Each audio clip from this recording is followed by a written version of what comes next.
Nah, cinta tidak ngomong transaksi. Cinta adalah deklarasi dari keberadaan yang disaksikan.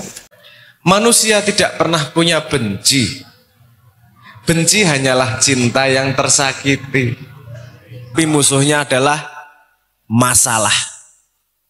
Apa masalah desa? Kita pecahkan bersama.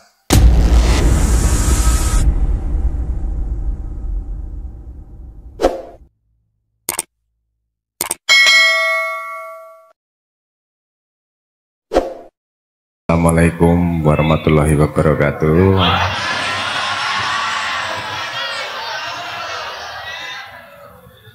Hormat saya buat semua yang hadir di sini bukan karena pejabatnya, tapi karena tanggung jawab yang ditanggungnya itu tidak mudah. Jadi perlu disemangati agar tetap istiqomah untuk bisa menyejahterakan semua dari kita. Amin. Kalau Pak Yai tadi mendoakan lunas, alhamdulillah nek lunas. Ya minimal kalau utangnya nggak bisa lunas, yang utangin lupa nagih gitu lah. Minimal gitu aja dah. Wes lumayan niku nggih Bu nggih. Dah lumayan. Gak tega nagih apa ngono kan. Wes gak apa-apa dadi sedekah ae. Lumayan niku. Oke. Ini ngomong cinta itu bukan hal yang mudah. Karena cinta biasanya dipakai untuk cinta-cintaan laki-laki perempuan. Padahal cinta seumur hidup itu berkembang terus, tumbuh terus. Kalau anak kecil, masih kecil, mosok cinta sama laki-laki, enggak kepikiran. Tapi kalau sama mainan rebutan, cintanya sama mainan, cintanya sama like, nyarinya like, nyari. Ibu-ibu tahu like ya? Pasti main TikTok juga. Yang bikin akun siapa? Anaknya. Yang ngajarin anaknya, ya. Anak kecil cintanya masih untuk dirinya sendiri. Pokoknya yang menyenangkanku saya cintai. Yang menyenangkanku saya cintai. Iki wekku, pangananku, mainanku. Lihat anak kecil, dia tidak hanya, dia cinta sama dirinya sendiri, tapi orang tuanya juga luar biasa cinta sama anaknya. Anak itu nek lagi bayi, masih bayi, ngelih, nangis. Haus, nangis. Gatel, nangis. Cuma nangis saja semua, kebutuhannya terpenuhi. Mungkin surga seperti itu mungkin. Nangis ono, mungkin saja. Tapi saya pengen mengatakan bahwa, saya pengen cerita bahwa cinta itu tumbuh terus, berkembang terus. Pertama, anak kecil cinta sama dirinya sendiri. Gede sedikit, seolah-olah cinta sama orang lain. Banyak penderita cacat tuna asmara itu. Ini penderita cacat yang mungkin perlu disantuni juga, alias jomblo-jomblo ini. Mulai seolah-olah cinta sama orang lain. Dek, aku mencintaimu. Asik. Dek, mau nggak jadi ibu dari anak-anakku? Dek, bapakmu pembalap ya? Loh, kenapa mas? Kamu ngetrek di hatiku.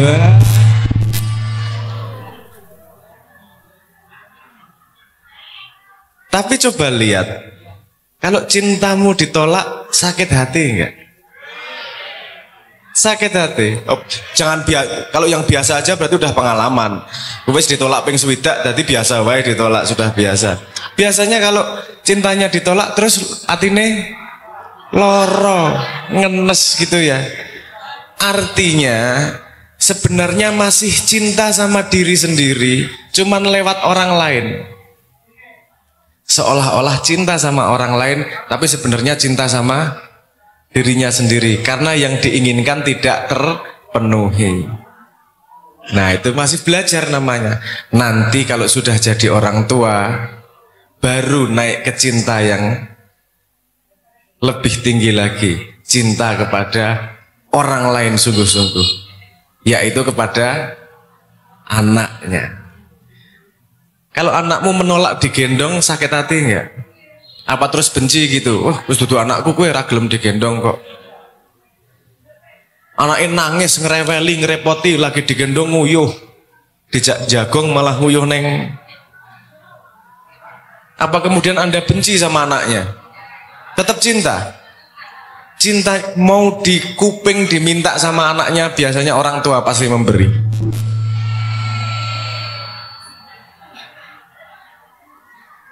Ada yang mainan mic-nya dibalik mas. Oke. Berarti ada yang mau ikut pengajian cinta sama kita juga. Bahkan bahwa tidak kelihatan dianggap tidak ada. Ayo monggo sing rapi aja ganggu. Ayo melu lungguhan.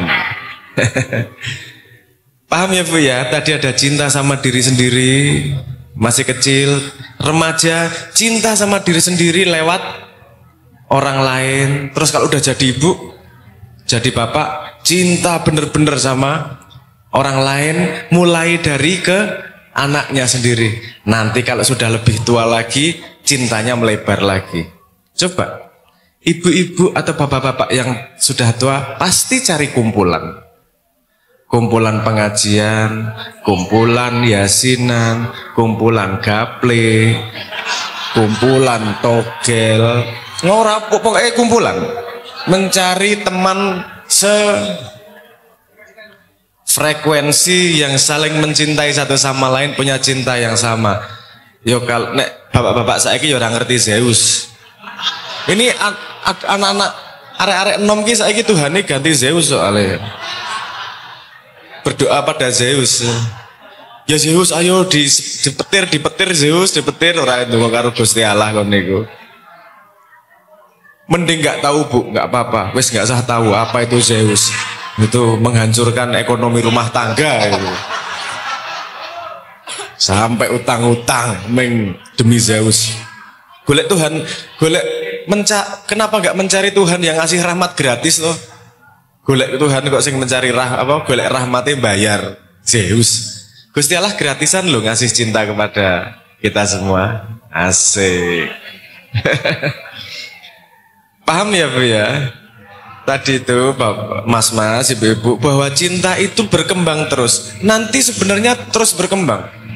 Kadang gini berkembangnya. Saya cinta sama harta. Harta ini punya saya. Itu sebenarnya juga cinta yang berkembang. Bermasalah enggak? Cinta sama harta boleh enggak? Boleh? Enggak apa-apa, tapi jangan tanggung. Kamu harus kalau mau cinta sama harta, harus tahu siapa pemilik harta itu yang sesungguhnya. Jadi mintanya sama pemiliknya. Anda kalau minta rezeki sama siapa? Karena pemilik yang sesungguhnya adalah Allah. Kalau kamu cinta sama makanan enak, wah biasanya yang cinta sama makanan enak itu kalau lagi hamil. Nah, istilahnya nyidam. Minta nek ora bojone dikamplengi pokoknya. Harus minta malam ini jam 2 malam minta mangga. Golek ning endi nduk? Wis golek ning Libya pas ora urusan, pokoknya pengen mangan mangga. Nah, hati itu berkembang terus. Kenapa dia tambah lebar? Karena dia pengen selebar mencintai jagat raya sampai mencintai Tuhannya. Itu panggilan dari dalam hati manusia. Selalu pengen mencintai yang lebih luas lagi, lebih besar lagi. Karena Tuhan adalah maha lebih besar dari yang kita bayangkan. Ada kalimat seperti ini. Semua itu asalnya dari cinta kalau kamu memahaminya. Bahkan karena cintanya kepada Nur Muhammad, Tuhan menciptakan jagat raya. Manusia tidak pernah punya benci.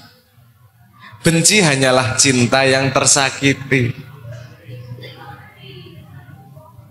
Ada anak kecil lahir punya benci? Yang punya adalah cinta pasti. Kadang-kadang cintanya sampai nggak disadari kepada ibunya. Maksud saya gini, anak kecil 2 tahun bayi, 2 tahun pertama apa yang dia lakukan untuk hidup? Menyusui.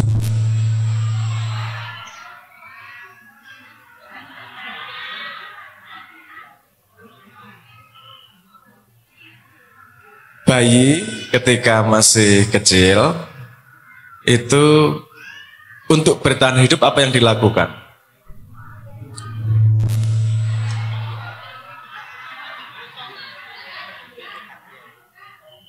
Ini namanya ujian dari cinta. Apakah karena suara yang mengganggu kita kehilangan cinta dan kemesraan malam ini? Masih bertahan di sini semuanya sepertinya. Oke, mari kita hadapi. Cinta tidak selalu mulus. Cinta pasti banyak masalah, tapi cinta bisa mengatasi semuanya. Kalau Anda ditanyain, cintamu berapa persen buat saya, buat anakmu, buat Tuhan berapa persen? Biasanya orang susah menjawab. Karena matematika cinta berbeda. Cinta sama anak berapa persen? 100%. Sama Tuhan 100%. Sama suami yakin 100%. Yo, cita-citanya 100% lah. Nek rata wadus yo. Yo nyebai nyuwun sewu gitu. Tadi mungkin saya nggak boleh cerita tentang itu tadi, apa namanya, anak bayi itu tadi. Sampai wang-wang 2 kali ini loh. Anak bayi itu kalau kecil itu kan menyusui. Jadi cintanya sama sumber makanannya. Iki wes gede-gede lah, apa cintanya masih sama ketika bayi itu. Lupa kalau dia udah besar. Hampir semua laki-laki pasti punya naluri bawah sadar melihat gini nih. Kenapa? Karena teringat masa kecilnya. Bukan saru. Karena hidupnya ketika kecil itu sumber makanannya. Sebenarnya ngelih.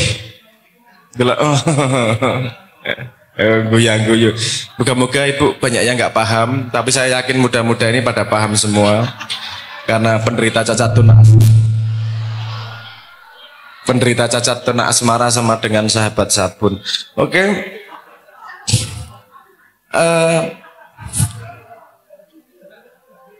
Sing guri seneng banget goya-guyu ini.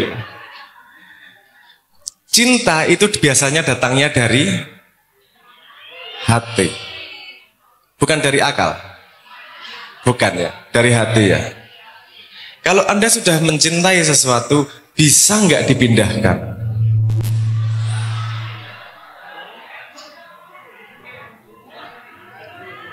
Sudah naksir A, cek.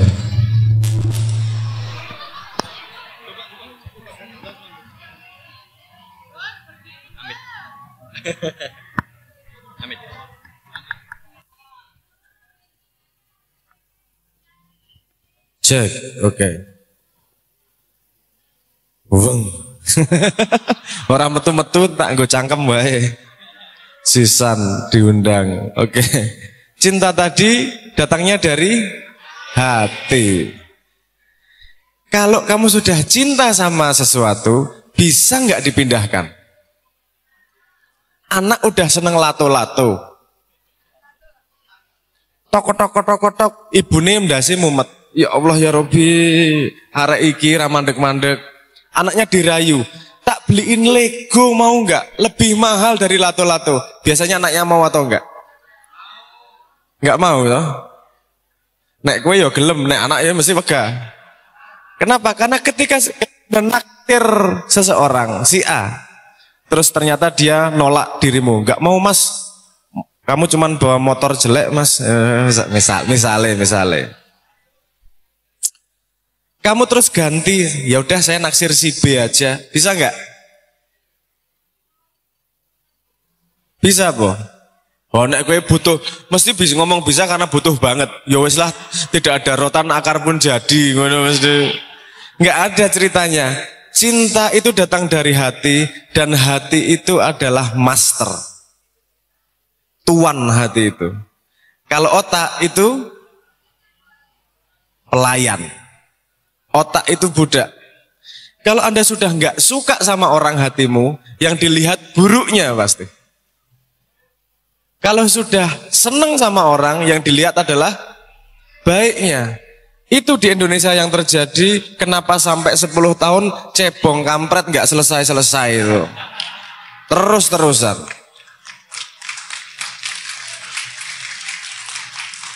Wes seneng pokoknya sempurna. Wes ora seneng pokoknya elek kabeh. Saya tuh ngelihat di Twitter sampai ketawa ngakak kok itu. Setiap hari Jumat ditanyain, si A Jumatan di mana? Si A nggak pernah Jumatan. Setiap hari Jumat, selama 2 bulan jalan ditanyain. Suatu hari si A, ini calon itu, foto bahwa dia Jumatan di sebuah masjid. Nih saya Jumatan di sini. Cie pamer, nggak boleh pamer itu. 2 minggu ditanyain di mana Jumatan. Ketika dikasih tahu diomongin pamer. Kenapa? Karena hatinya sudah tidak seneng, jadi sangat hati-hati. Sama hati itu sangat hati-hati. Jangan gampang tidak seneng, jangan gampang seneng. Yang harus disenangi cuma satu, sandaran hati. Wes, itu yang harus disenengin. Tapi kita harus ingat, sandaran hati itu menenangkan hati. Sekarang sandaran hati jenengan siapa? Ada deh. Yang punya pasangan biasanya pasangannya. Yang punya anak kadang-kadang anaknya. Suami yang selalu dimarahin biasanya lagu-lagu di karaoke. Ngono ya. Wes pokoknya sandaran hati itu apapun yang menenangkan hati. Tapi ingat, kalau sandaran hatinya tidak abadi, maka kebahagiaanmu juga tidak abadi. Karena sandaranmu tidak abadi. Untuk kebahagiaan yang sejati, sandaranmu harus yang sejati, yang abadi. Kira-kira siapa yang abadi? Nggak ada yang lain. Ada toko bangunan namanya Abadi, itu nggak abadi. Toko bangunan biasanya namanya Abadi gitu tuh. Abadi Jaya Perkasa, Jaya Abadi gitu saja. Tapi yang abadi hanyalah Allah. Nah. Sejauh ini paham ya, saya menceritakan 2 konsep saja. Pertama, bahwa cinta itu terus berkembang, tidak berhenti. Cinta ke diri sendiri, cinta ke orang lain, cinta ke lingkungan, cinta ke alam, cinta jagat raya, cinta ke Allah Subhanahu wa Ta'ala berkembang terus. Karena itu naluri yang pohon pun punya. Ada buktinya. Daun pohon itu selalu mencari cahaya. Betul nggak? Coba Anda taruh pot di pinggir rumah yang tidak kena cahaya terus. Hanya pagi hari kena cahaya. Lama-lama dia akan miring mencari cahaya. Bunga matahari itu selalu menghadap cahaya. Manusia juga selalu mencari cahaya.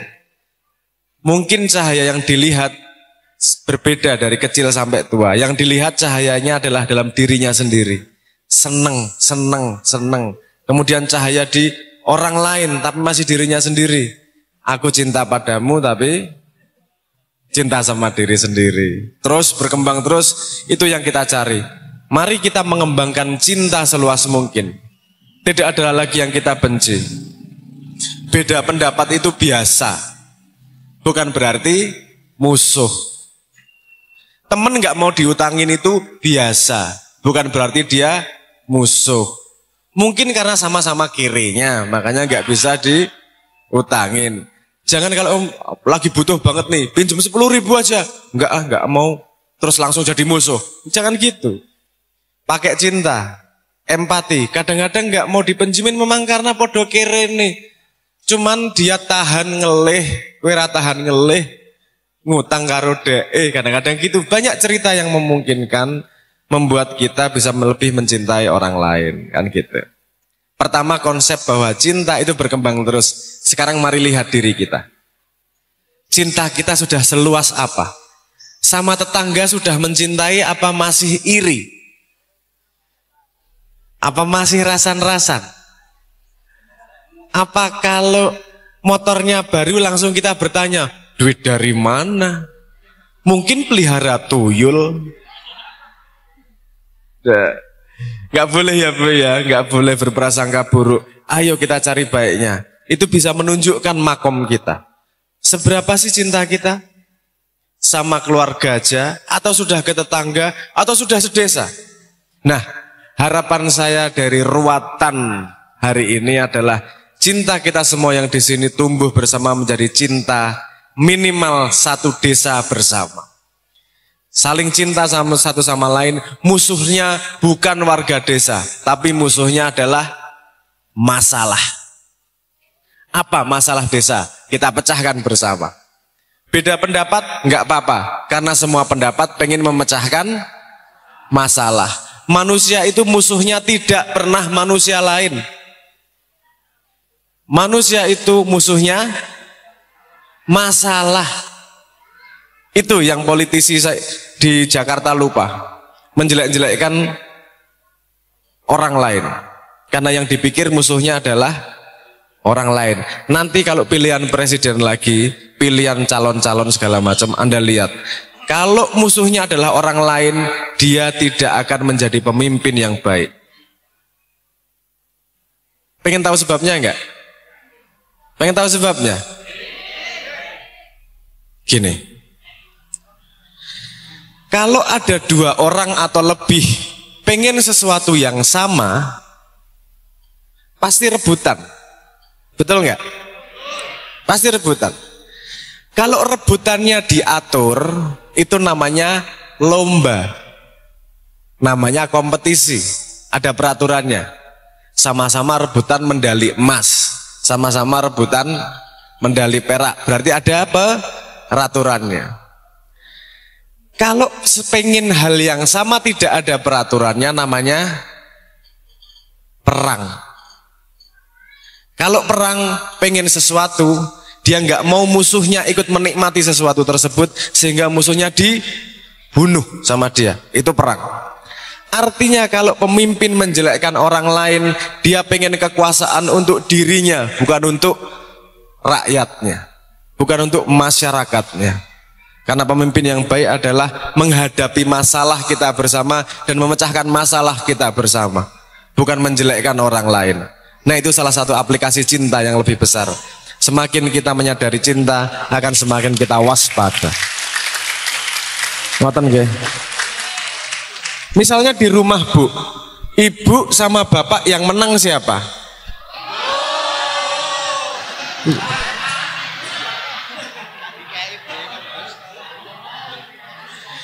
Di keluarga nggak ada yang menang-menangan Bu.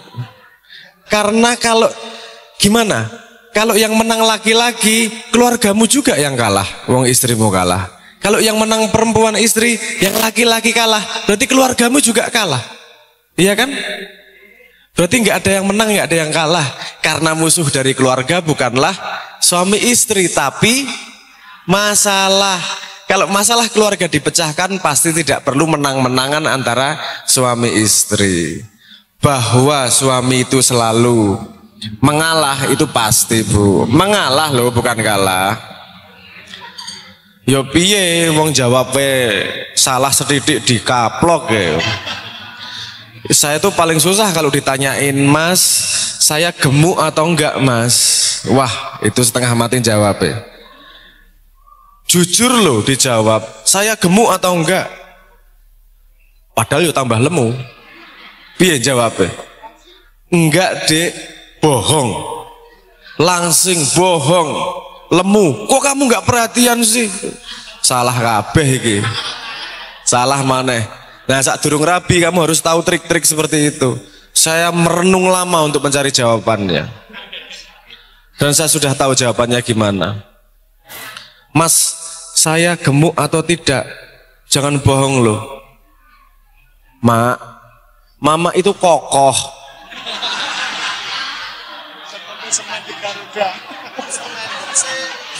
Kayak semen aja.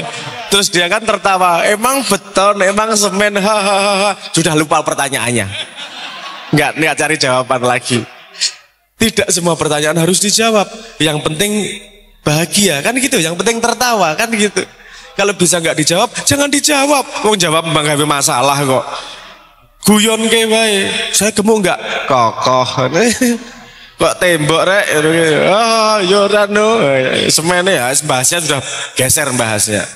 Nah itu namanya cinta. Cinta itu seperti itu. Tidak mencari menang-menangan, tidak mencari hebat-hebatan, tapi saling melayani satu sama lain. Saya dulu pernah mengatakan gini, kalau kamu menikah, jangan cari bahagia dari pasanganmu, karena nanti yang terjadi adalah saling menuntut kebahagiaan. Kalau bisa menikah itu, kamu sudah punya kebahagiaan, istrimu sudah punya kebahagiaan.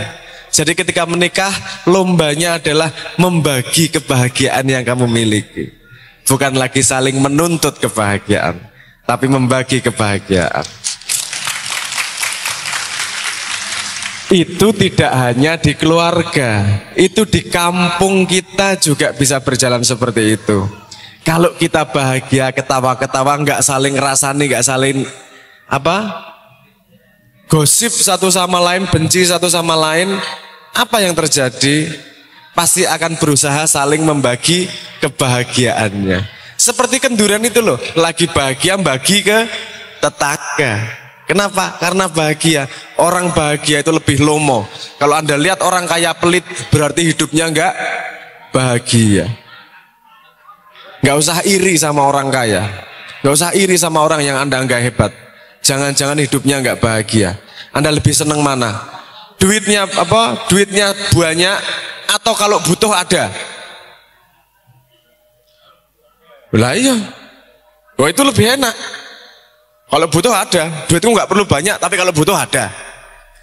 Karena duitnya sebanyak apapun, pengen mangga, nggak musim mangga, nggak bakal dapat mangga.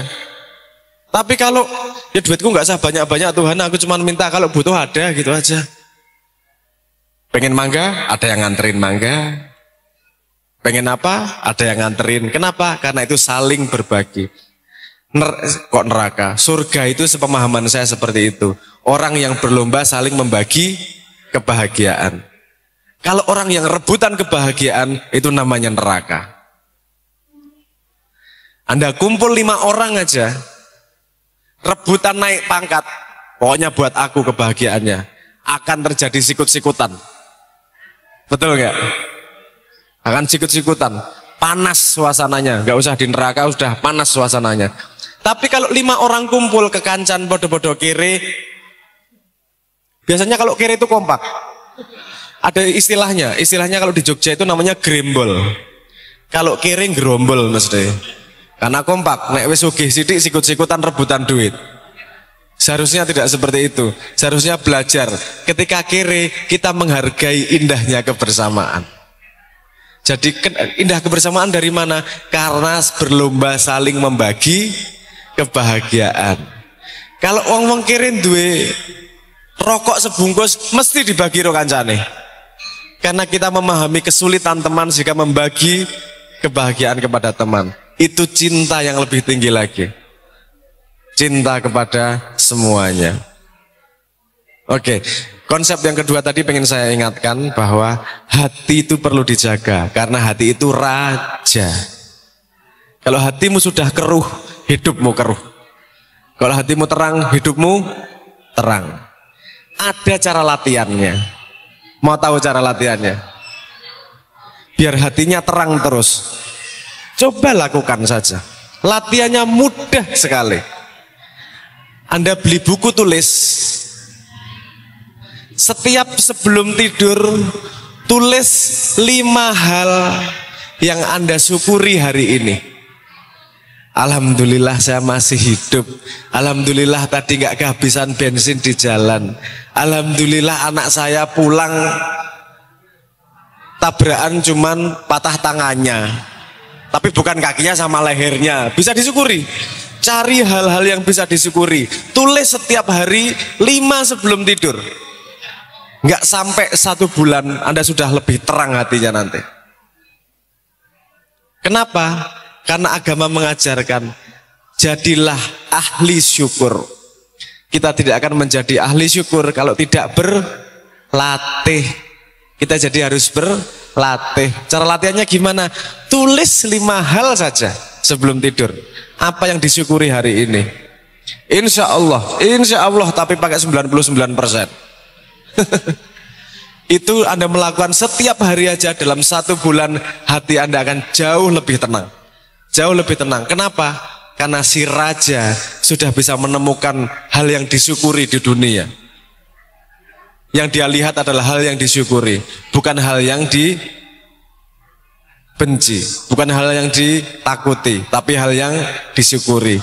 Ketika rajamu terlatih untuk melihat yang disyukuri, yang tumbuh adalah cinta.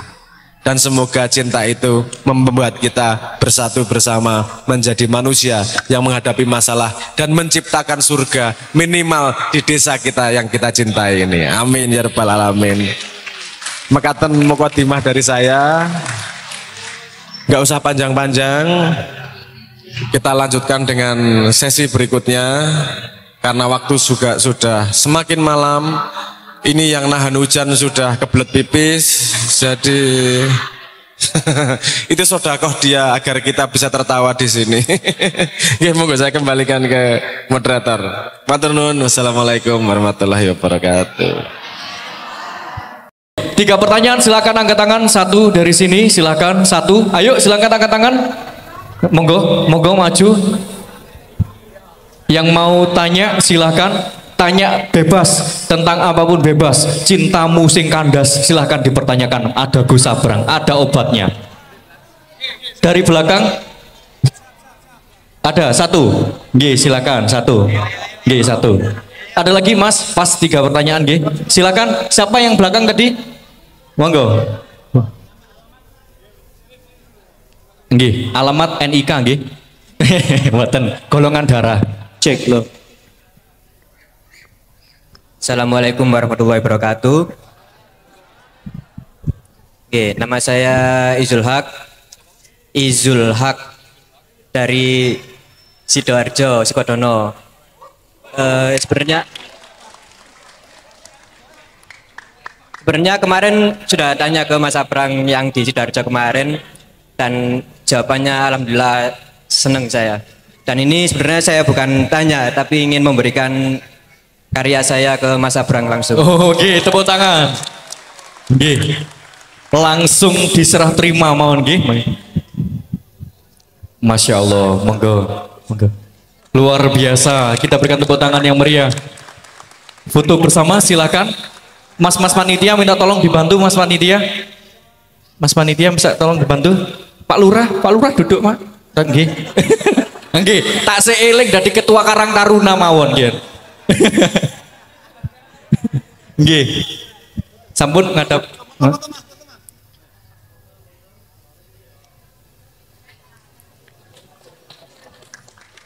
Alhamdulillah. Nggih, pasang.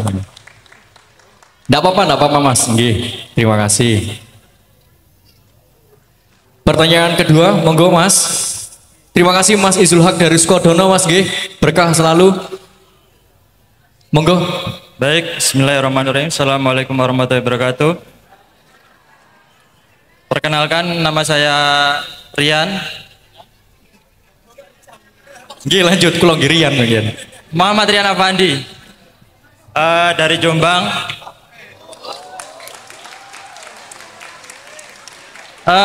Dua pertanyaan boleh nih. Yang pertama masalah apa? Syahadat di ref ya. Di refnya sandaran hati kan teringat ku teringat.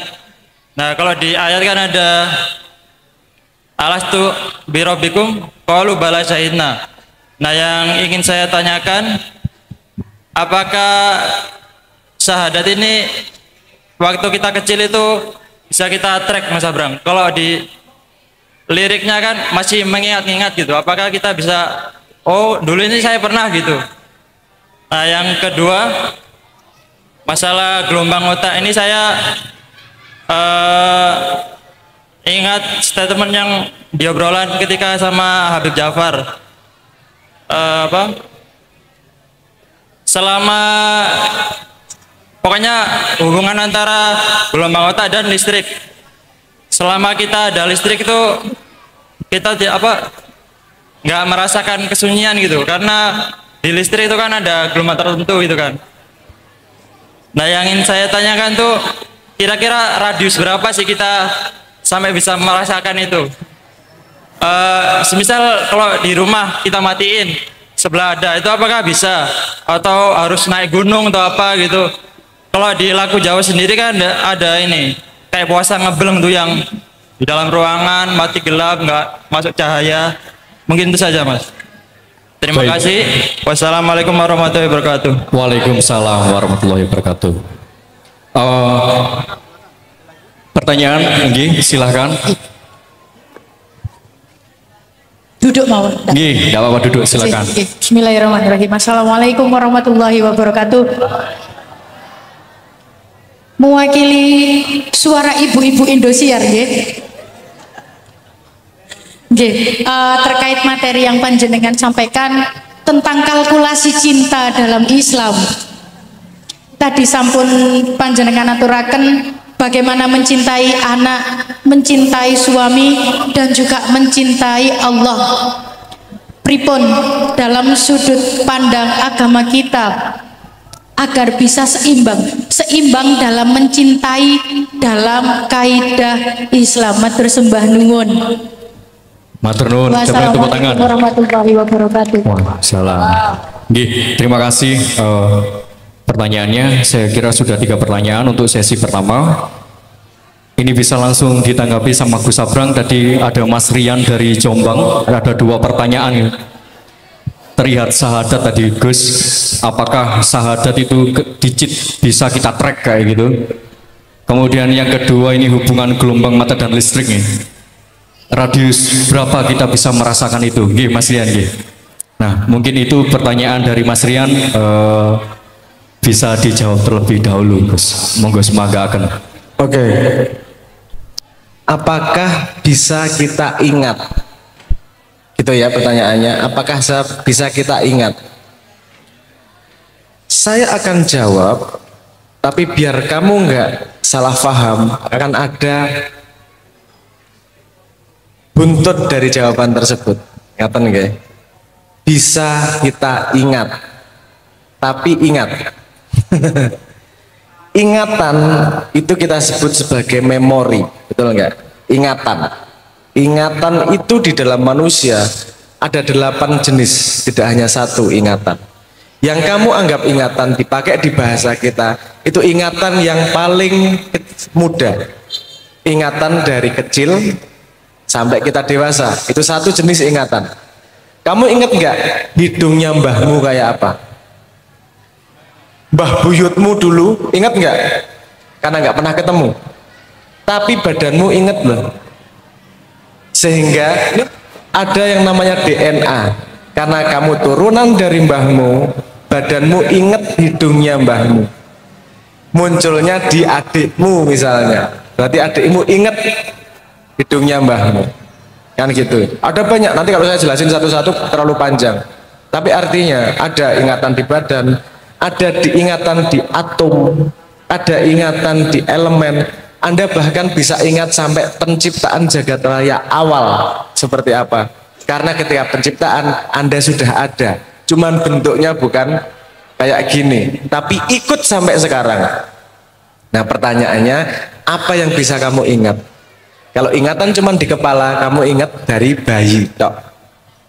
Tapi kalau ingat sampai badan, kamu bisa ingat sampai Nabi Adam. Tapi kalau ingat sampai atom, kamu bisa ingat sampai awat jagat raya. Kalau kamu sampai elemen, kamu bisa sampai sebelum jagat raya ketika di depan sama Tuhan. Bisa ingat. Nah, yang tidak mudah adalah bagaimana menggali ingatan tersebut. Karena kepala itu sangat-sangat bagian kecil dari ingatan. eling lan waspada, man arafa nafsahu, itu artinya bukan hanya mengenal diri yang bagaimana, tapi mengenal diri secara seutuhnya, karena dalam dirimu semua ingatan itu ada. Salah satu contoh aja ya, kadang-kadang kamu mendengar kalimat orang atau kalimat kiai atau kalimat siapa dan rasanya gereng, hatinya bergetar, kepalamu nggak tahu kenapa, tapi badanmu ingat kebenaran itu. Kepalamu kenapa ya? Aku rasanya gereng iki mendengarkan kalimat itu, aku seneng banget deh. Otakmu belum paham, tapi badanmu sudah ingat. Nah, gimana cara nginget-inget, ya itu perjalanan seumur hidup. Mosok ngobrol jawab 10 menit juk wis sekti ngono kan yo gak iso rek. Itu perjalanan hidup, itu mencoba mengingat lagi apa yang ada dalam diri kita. Ada banyak yang bisa diingat. Jadi orang yang merasa dirinya pandai itu dia pasti nggak ingat banyak hal. Karena ketika dia ingat semuanya, dia akan sangat zuhud dan sangat takut sama Tuhan. Respect ya, bukan takut. Kalau takut tuh bukan takut dihajar, tapi respect, memahami dirinya sangat kecil gitu. Oke, pertanyaan kedua, seberapa jauh radius listrik? Ya itu tergantung kuping mas. Kalau nek budek nggak ada radius berapa ya nggak denger nih. Orang iya tahu, maksudnya itu bukan hanya karena listriknya, telingamu. Lah nek telinganya bisa connect 1 kilo kedengaran, ya bisa aja ada yang orang seperti itu. Dia kedengaran ada bledek 3 kilo kedengaran, ada yang gitu, ada yang nggak dengar sama sekali juga ada. Jadi saya tidak bisa memberi jawaban pasti. Itu tergantung telinga orang. Ya. Oke. Pertanyaan kedua, bagaimana? Baik. Pertanyaan selanjutnya sudah mas? Mau merespon? Oke, monggo. Kalau yang masalah DNA apa Mbak Buyut itu tadi kan bisa nurun apa ke hidung atau ke tangan, apakah itu sama dengan apa reinkarnasi? Reinkarnasi Gus, apakah sama DNA? Ora mas, jangan terlalu ngambil konsep. Kamu karena siapa? Orang tuamu, bapak ibu. Dari sel telur ketemu sama sperma, masing-masing membawa informasi sehingga muncul kamu yang ini. Kan bapak ibumu juga gitu. Jadi datanya kan dari mbah-mbahmu ada. Bahkan badanmu itu punya memori kok. Contohnya bekas luka. Itu kan badanmu ingat bahwa dia pernah luka. Kamu kadang-kadang lupa kenapa ya ada hitam-hitam di sini. Tapi badanmu tetap ingat nih kalau dia pernah luka. Bukan reinkarnasi, itu konsep yang nanti dulu. Kamu sekarang bahas sih ke nomen, nggo wae, nek wis rada tuwa sithik. Nah, gitu ya. Cari ilmu, bedanya pengetahuan sama ilmu. Itu pengetahuan tuh cuman tahu tapi nggak bisa dipakai buat hidup. Sehingga pengetahuan yang berguna untuk hidup jadinya ilmu. Misalnya kamu tahu bahwa dinosaurus tuh gedenya segitu. Ya itu cuma pengetahuan. Kamu nggak akan lari dari dinosaurus, sudah nggak ada barangnya, kan nggak kepake juga. Tapi kalau kamu menggunakan itu untuk berguna untuk hidupmu, ya Allah, Tuhan dulu bikin makhluk segitu gede aja hilang, apalagi saya akan bersyukur menjadi manusia karena saya belajar tentang ilmu dinosaurus, jadi ilmu buatmu. Jangan cari pengetahuan aja, tapi jadikan itu menjadi ilmu. Ojo pengen ngerti, butuh ngerti.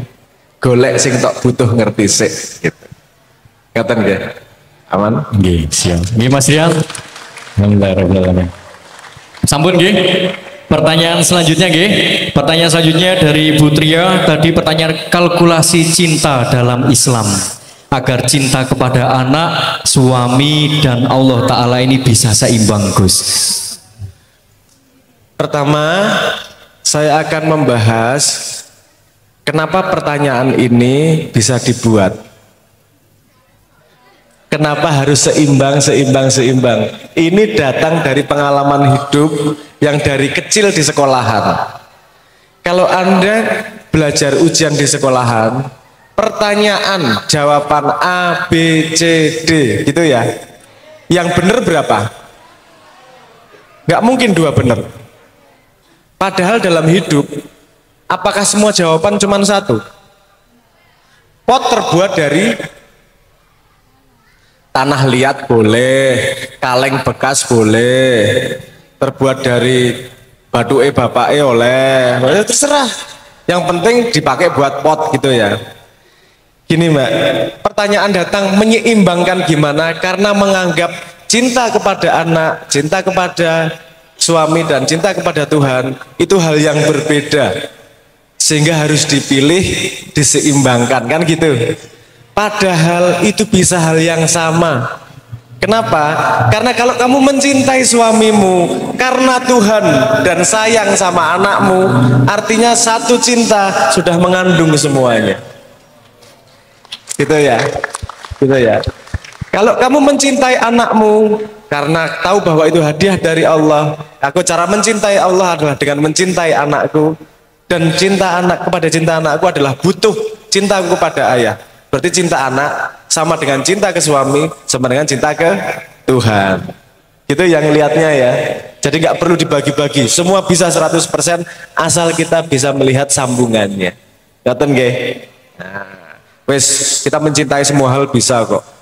Bahkan koruptor bisa kita cintai.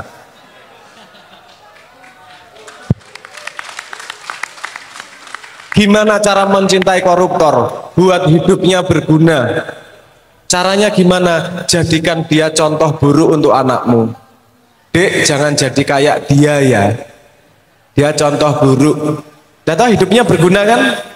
Kamu mencintai dia dengan cara membuatnya berguna untuk keluargamu. Jadikan contoh yang buruk. Semua bisa dicintai asal kita cukup jeli untuk melihat. Mari kita jeli melihat untuk menemukan cinta. Matur nuwun. Mantap. Sesi selanjutnya adalah tanya jawab kembali. Monggo yang ingin bertanya silahkan angkat tangan. Angkat tangan. Itu dalam. Oke. Ibu-ibu satu, monggo ibu-ibu. Yang di belakang mana? Nggih, sama Gus Muhammad Fatim. Nggih, monggo ibu. Nggih, sunggal-sunggal.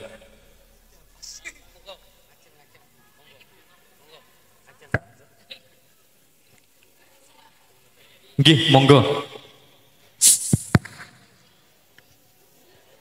Assalamualaikum warahmatullahi wabarakatuh. Alhamdulillah bisa langsung ngomong sama Gus Sabrang. Karena saya angkatan emak-emak 80-an, jadi pasti udah hafal sama lagunya Leto.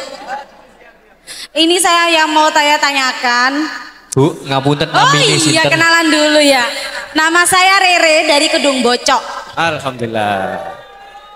Ini warga sini. Iya, pertanyaannya begini ya Gus.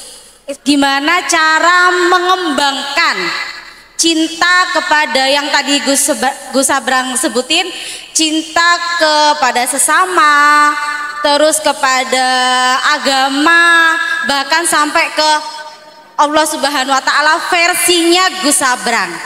Karena kebetulan saya punya anak kelas 1 MI ya. Dia itu nggak tahu ini cinta atau masih belum ya. Dia itu kayak suka sangat berjamaah, terus suka sholawat, pujian seperti itu. Nah, cara mengembangkannya biar dia itu semakin cinta sama yang sekarang dia kerjain ini gimana gitu loh, cara mengembangkannya. Karena saya sebagai orang tua ngerasa kayak tambah takut ya, anak ini kok sekarang begini, apa ini memang dia bener-bener udah cinta sama yang dia kerjain sekarang. Takutnya nanti kalau semakin besar tuh kayak hilang gitu loh Gus. Itu saya cuma pengen tahu dari sudut pandangnya Gus Sabrang. Terima kasih, sekian. Nggih, terima kasih Ibu. Assalamualaikum warahmatullahi wabarakatuh. Waalaikumsalam warahmatullahi. Ten mriki rumiyin mboten napa-napa. Nggih, monggo masih. Masih, monggo. Oke, siap Masih. Cek. Assalamualaikum warahmatullahi wabarakatuh. Nama saya Wildan dari Balongbendo, Kecamatan Balongbendo, Kabupaten Sidoarjo.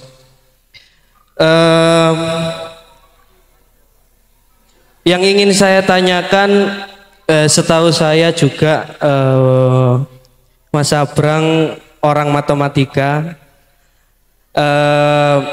Yang ingin saya tanyakan, apakah cinta itu perlu dimatematika?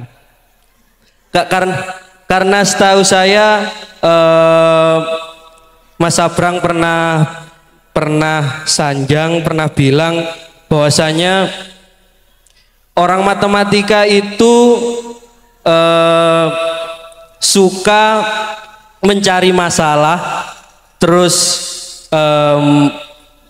kemudian mencari solusinya dan terus mendapatkan solusinya.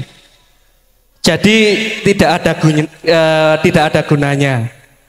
Ngoten. Mungkin itu saja. Nggih, siap. Nggih. Matur suwun sangat. Wassalamualaikum warahmatullahi wabarakatuh.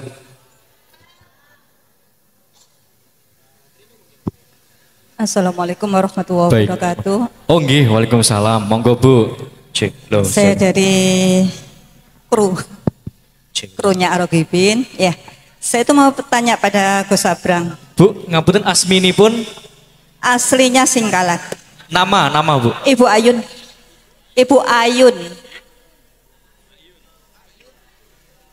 Monggo Bu, pertanyaan. Ya, saya mau tanya ke Gus Abrang. Tadi mengatakan cinta itu kan dari hati. Itu apakah tidak berkolerasi dengan akal? Kalau ada, bagaimana? Kalau tidak ada, kenapa?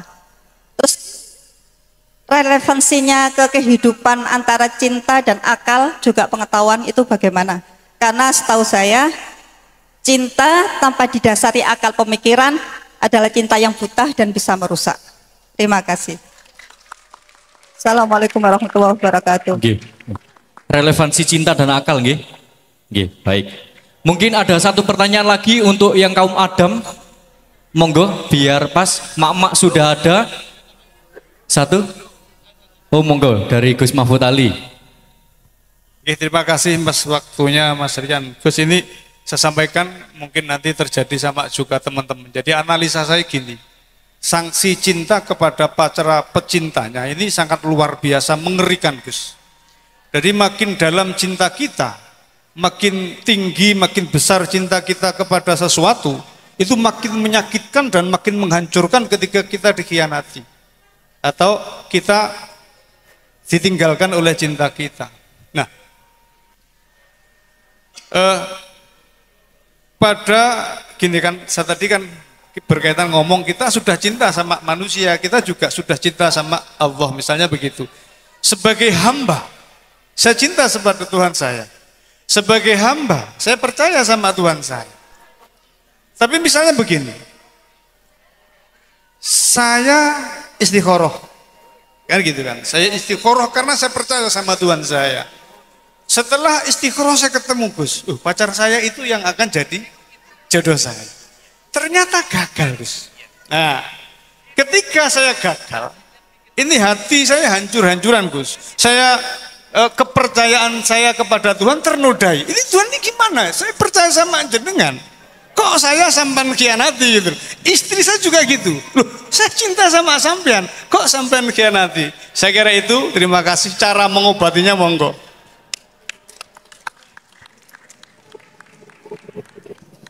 Baik, terima kasih. Ada 4 pertanyaan Gus.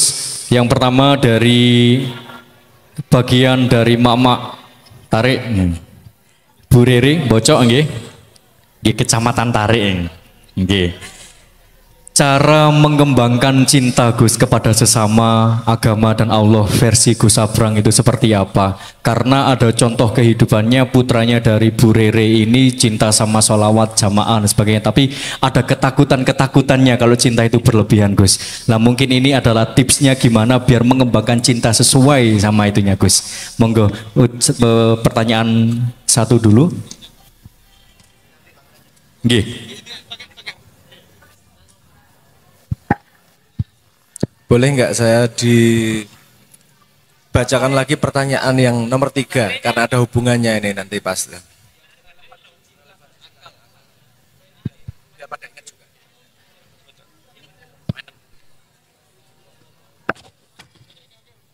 Ibu ngapunten. Cik. Nah. Tadi pertanyaan dari Bu Ayun ya, antara relevansi cinta dan akal ya. Itu bagaimana dan kok sampai ada cinta buta dan sebagainya nggih. Leres ngoten. Relevansinya di kehidupan bagaimana? Nggih. Mungkin iku Gus, pertanyaan 1 dan nomor 3. Ini sebenarnya semua pertanyaan berhubungan ini. Saya coba menjawab dalam satu rangkaian dan kalau bisa saya tunjukkan ini jawaban ke situ, ini jawaban ke situ gitu ya. Pertama saya justru mau ngerespon matematika itu saya benerin aja. Kalimat saya gini, orang matematika itu seneng cari masalah sendiri, bingung sendiri, bisa memecahkan sendiri, seneng sendiri. Jadi wong kentir gue ya. Tapi saya tidak pernah mengatakan bahwa matematika itu tidak berguna. Matematika itu sangat berguna. Karena dia adalah bahasa dari sebab akibat. Dia tahu persis urutannya gimana, logikanya gimana, sambungan sebab akibatnya gimana. Itu yang melatih adalah matematika. Saya kasih contoh sedikit, karena nanti saya akan menggunakan disiplin ini untuk menjawab pertanyaan yang lain. Misalnya gini, paling penting dari belajar matematika itu apa sih? Misalnya gitu. Kalau dari 1 tambah 1 sama dengan 2, paling penting apa? Angka satunya atau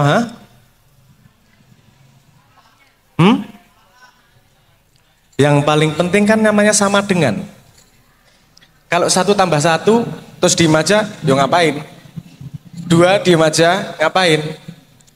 Dia 1 tambah 1 sama dengan 2, itu artinya harus adil yang kiri sama yang kanan. Jadi harus seimbang. Artinya matematika bukan hanya urusan hitung-hitungan, tapi belajar tentang keadilan, belajar tentang kejujuran dan seterusnya. Karena di matematika itu ilmu yang sangat jujur. 1 tambah 1 itu sama dengan 2. Dan itu nggak peduli kamu banyak utang atau belum bayar cicilan atau patah hati atau gue lagi kebelet ngising popia 1 tambah 1 sama dengan 2 titik. Artinya dia ilmu yang sangat bersih dari intervensi manusia. Nah itu bisa kita gunakan alatnya untuk menganalisa yang lain. Nah saya akan mencoba menganalisa yang lain pakai disiplin logika matematika. Oke. Kita harus ketahui dulu antara cinta sama akal. Yang tumbuh mana duluan? Cinta duluan. Karena anak bayi aja sudah tahu cinta. Dia mau digendong ibunya dan gak mau digendong yang lain sebelum akalnya paham konsep ibu. Konsep apa belum paham. Artinya akal itu belakangan keluar sebelum cintanya.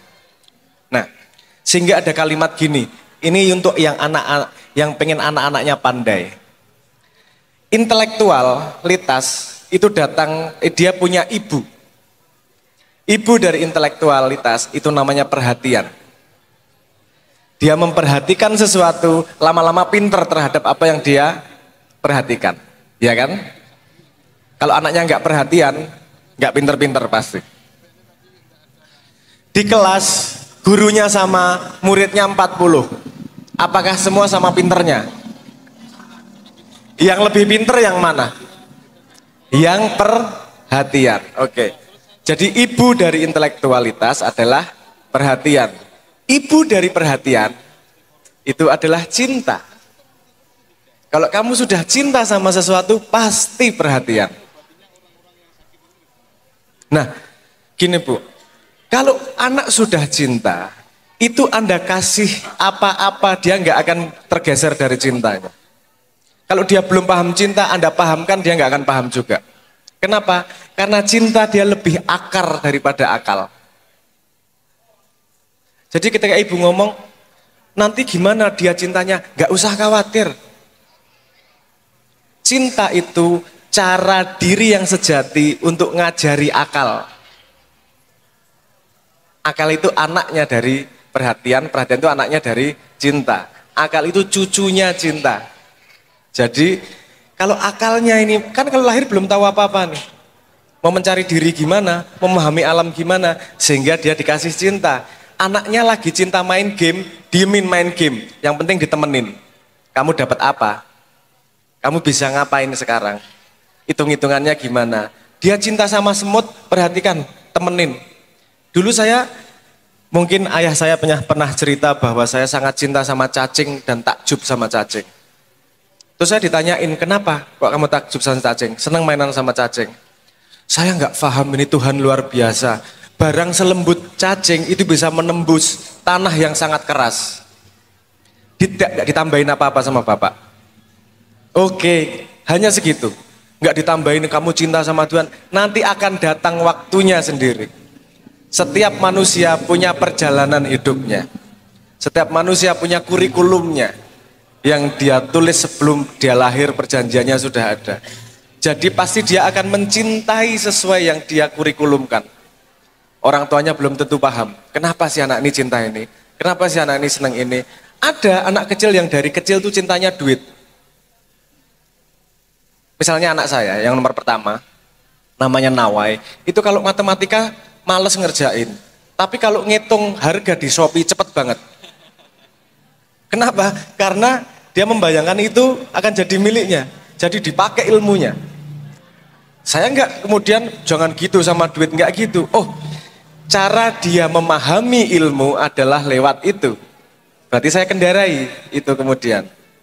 Ibu yang penting adalah nemenin si anak untuk menumbuhkan otaknya. Menumbuhkan intelektualnya. Lewat mana Tuhan yang paling tahu. Bahwa jangankan orang tua nggak akan tahu. Orang tua itu tugasnya dititipin anak. Bukan untuk mencetak anak, jangan lupa. Temenin aja. Oh, kamu lagi seneng ini, diajak diskusi terus, diajak debat. Bukan diajak debat ya, ditanyain. Kamu seneng kumpul-kumpul, kenapa dek kamu seneng kumpul-kumpul? Kalau dia sudah bisa menjawab, artinya otaknya sudah mulai loading. Dulu saya sama bapak saya ketika kecil hidup di daerah yang sangat kampung. Jadi pekerjaan saya ketika kecil itu ya nanam padi, motongin padi, mepe gabah, dan seterusnya. Dan belum ada listrik saya sampai kelas 4 SD. Saya itu sangat pengen radio. Karena tidak ada TV. Saya sangat pengen radio. Sama bapak saya 3 hari saya ditanyain. Cuman beliin radio itu 3 hari.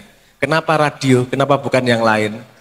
Saya cari alasan, gini-gini. Kenapa ini? Bukan itu. Kenapa radionya yang ini bukan yang itu? Terus ditanyain. Akhirnya saya mau tidak mau memproses. Nah, proses itu saya hargai sampai sekarang. Karena bapak nggak langsung ngomong iya dan tidak. Yang dia lakukan adalah mencari tahu apakah si anak melakukannya dengan sengaja atau tidak. Bedanya manusia sama hewan, itu kesengajaannya. Makanya niat itu sangat penting di Islam. Karena itu menunjukkan saya sengaja melakukan. Dipastikan ketika si anak senang sesuatu, kamu sengaja nggak sih ini? Cuman ikut-ikutan temen, nggak apa-apa. Tapi kan dia sengaja, tahu sebabnya. Aku ikut-ikutan temen bu, anak sekampung main kelereng semua, masa saya enggak? Saya kan malu, misalnya gitu. Oke, yang penting kamu tahu sebabnya nih. Ditemenin proses terus. Jangan pakai standar orang tua. Gunanya orang tua itu memahami si anak. Ini sering salahnya itu. Bukan si anak suruh memahami orang tua.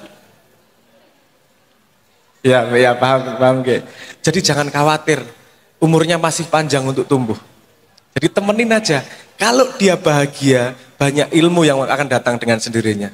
Karena kalau prosesnya dihalangin, justru malah lama. Suatu saat dia akan pindah kesenangan. Pasti, berani saya jamin. Karena dia butuh komponen lain untuk memahami dirinya. Cintanya digeser. Suka ngelukis, ntar bosen, suka ini, ntar ini, suka ini. Gak apa-apa bu, gak apa-apa. Dulu orang tua kita mengatakan, kamu yang serius loh sama satu hal, biar kamu sukses. Gak ada rumus kayak gitu. Orang bisa memilih di umur 40 tahun kemudian sukses ada. Orang memilih di umur 10 tahun kemudian sukses ada. Semua orang punya perjalanannya sendiri-sendiri.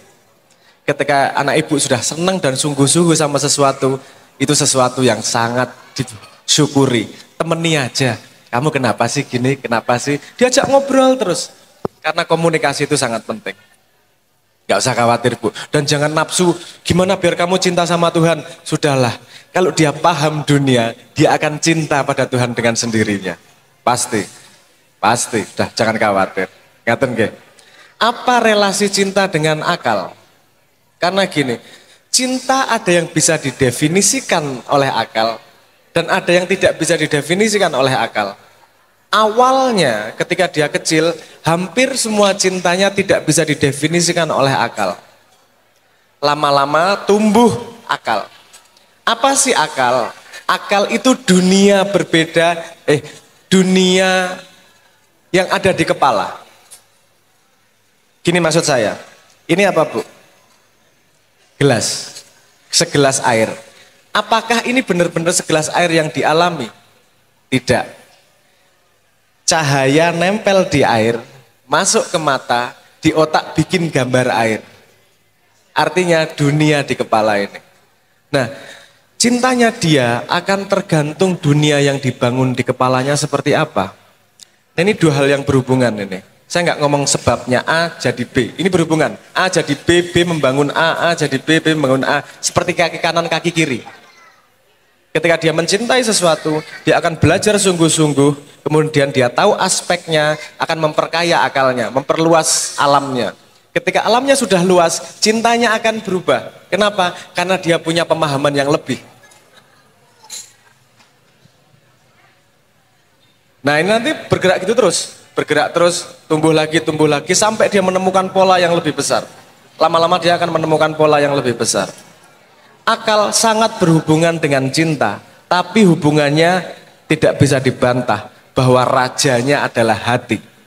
Selalu rajanya hati. Otaknya itu gunanya untuk menjaga agar si raja tidak sembarangan.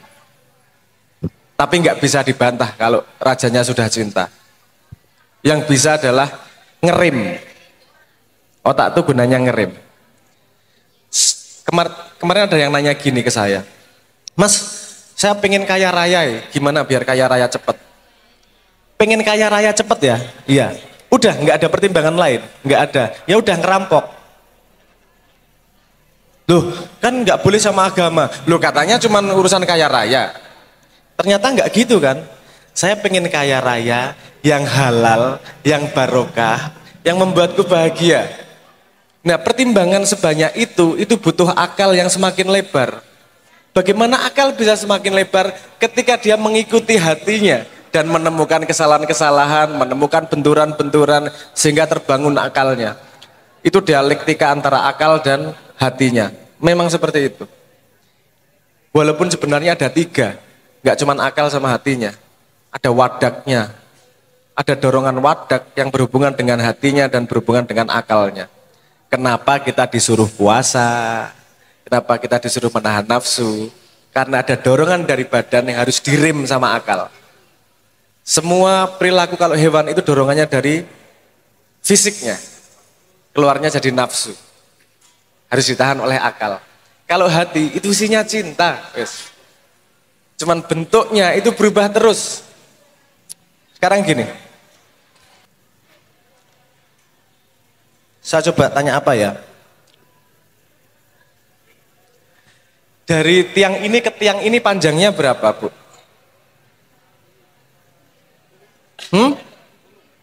7 meter ya, 7 meter kurang lebih ya.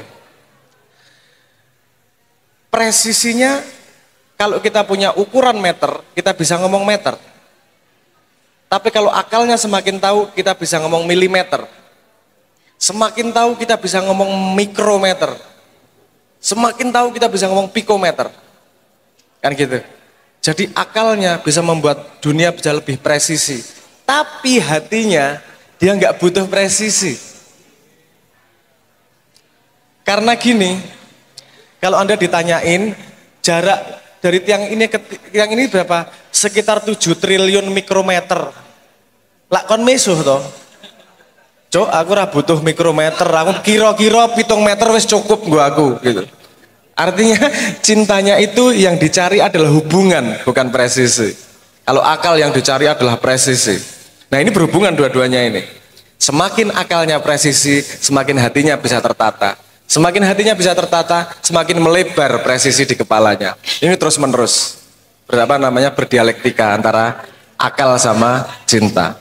Nah, saya akan nyambung ke sini tadi.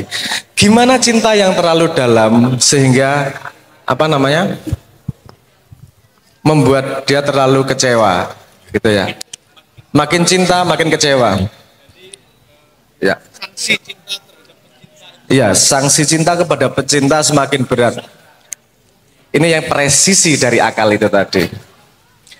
Ketika cinta bisa dikecewakan oleh harapan, itu namanya bukan cinta. Itu namanya harapan. Karena cinta tidak ngomong transaksi. Cinta adalah deklarasi dari keberadaan yang disaksikan. Cinta adalah deklarasi dari keberadaan yang disaksikan. Ya, kok angelmen ya kalimatnya ya. Mohon maaf ya. Kenapa saya pakai kalimat pilihan katanya seperti itu? Karena saat ini saya pengen presisi. Karena ini penting. Cinta kita kepada Nabi Muhammad dan cinta kita kepada Tuhan itu disampaikan dengan apa? Paling sederhana masuk Islam pakai syahadat. Syahadat itu tidak mengajak kita untuk percaya sama Tuhan, tidak mengajak kita untuk percaya sama Kanjeng Nabi, tapi mengajak kita untuk bersaksi. Saksi dan percaya itu beda. Kalau percaya itu nggak bisa dibawa ke pengadilan. Kalau saksi, kamu menyaksikan sendiri Tuhan, menyaksikan sendiri Kanjeng Nabi Muhammad. Menyaksikan nggak harus pakai mata, bisa pakai telinga, bisa pakai rasa. Saya misalnya di sini, saya bersaksi nih, bersaksi kehadirannya Kanjeng Nabi di sini. Apa kehadirannya? Kehadiran cinta, kehadiran syafaat yang diajarkan oleh Kanjeng Nabi hadir di sini sehingga kita bisa kumpul penuh cinta. Yang saya lihat di sini adalah kehadiran Nabi dengan cinta kita duduk di sini. Saya bersaksi ada Kanjeng Nabi di sini dari cintanya. Nah, cinta itu bukan urusan besok, bukan urusan masa lalu. Cinta itu kesaksian sekarang. Nah, itu cuman itu aja. Jadi kalau udah aku cinta tapi kok kamu mengkhianati, itu harapan bukan cinta. Itu harapan terhadap transaksi. Karena ketika kita memberikan, kita berharap ada transaksi loh, ada pengembalian.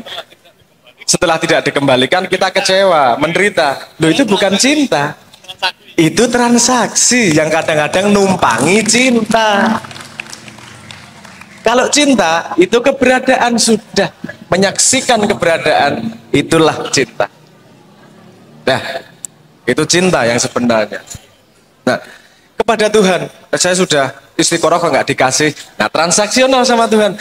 Dan saya dari sekarang merekomendasikan, jangan pernah transaksional sama Tuhan. Nggak mungkin menang gue transaksional. Tuhan ki pahalaku akeh saene kok ora mlebu surga. Tenan, dihitung dosamu, ayo tenan. Ora wani wis mboten-mboten Gusti. Kowe wis tau bersyukur tak kei kuping wis tau. Kowe wis tau bersyukur bendino iso ngising. Lali to?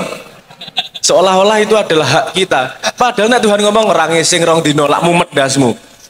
Ke UGD kamu, sogok-sogok dhewe nggo sabun. Ming demi ngising. Itu di sini ada yang pernah jerawatan mukanya banyak.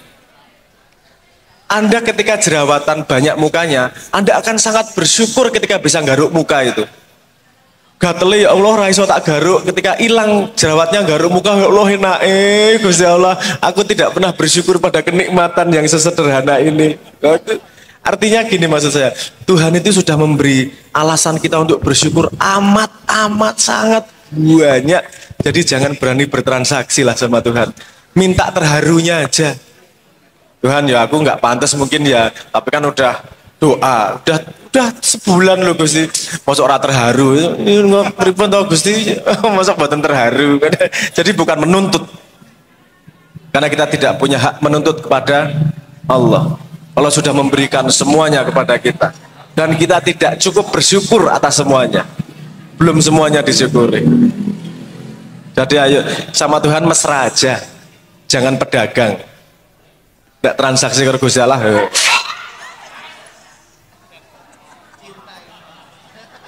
Cinta sama Tuhan. Kalau cinta itu bukan urusan manfaat loh. Gunanya apa? harapannya apa? Itu transaksi, transaksional. Jadi cinta yang mengecewakan itu ketika otaknya belum presisi bisa membedakan antara cinta dan transaksi.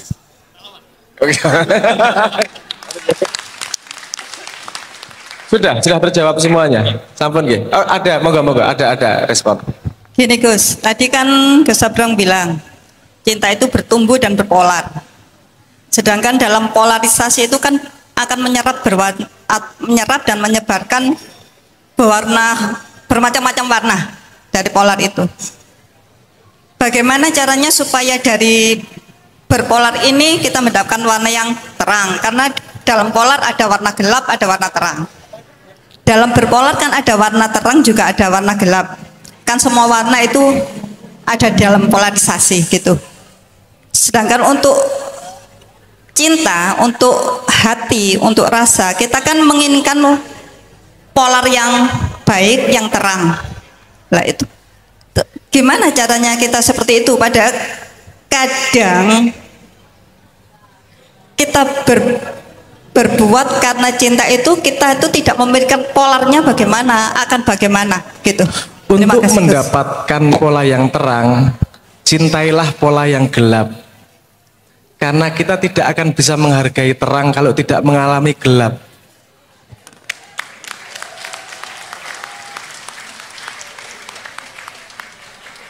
Nikmatnya makan paling nikmat itu bukan lauknya. Makan paling nikmat itu ketika laparnya.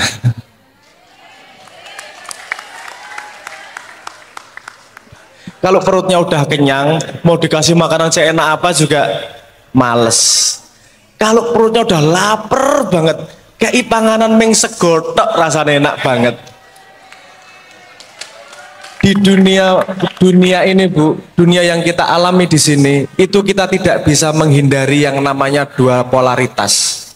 Pasti ada gelap, pasti ada terang, pasti ada siang, pasti ada malam, ada tinggi, ada rendah, ada panas, ada dingin, ada sedih, ada senang, ada kecewa, ada bahagia.